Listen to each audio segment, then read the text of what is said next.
qui donne ne doit jamais s'en souvenir, qui reçoit ne doit jamais oublier. Dans le judaïsme, la charité est un principe et un devoir fondamental que le juif doit accomplir tout au long de sa vie. Il y a plusieurs niveaux de charité, et un des niveaux les plus élevés est celui de donner sans savoir à qui on donne. De plus, dans le judaïsme, on essaie même d'éviter de définir un don comme de la charité, car cela a une connotation négative. Le judaïsme nous enseigne que nous ne sommes en fait que les dépositaires, par la grâce de Dieu, de tous nos biens, et qu'il est donc de notre devoir d'en distribuer une partie. On nous recommande d'en distribuer au moins 10%. En analysant donc la philosophie du judaïsme sur le don, on comprend beaucoup mieux notre proverbe.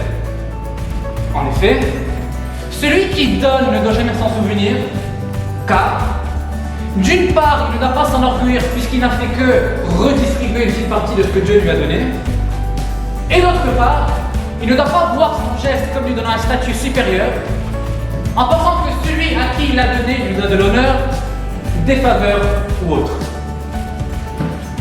Donc en donnant sans savoir à qui l'on donne, on est certain de ne pas tomber dans le piège de se sentir supérieur.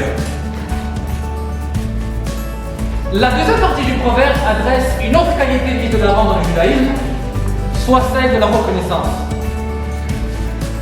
Lorsque quelqu'un nous fait du bien, que ce soit un don en argent, en temps, en conseil ou autre, on se doit d'être reconnaissant, d'avoir de la gratitude. Et il faut avant tout être reconnaissant à Dieu, à nos parents, à nos enseignants, etc. Il est d'ailleurs intéressant de noter que le mot juif se dit en hébreu Yehudi, qui signifie remercier, et qui vient du mot hoda'a, reconnaissance. Une personne qui ne possède pas cette qualité est une personne ingrate, qui est un des défauts dont il faut le plus s'éloigner pour vivre harmonieusement en société. En conclusion, ce court proverbe vient en fait nous résumer deux qualités centrales du judaïsme qui, lorsqu'elles sont intégrées et vécues dans notre quotidien, feront de nous des meilleures personnes à l'image de notre Créateur. Merci.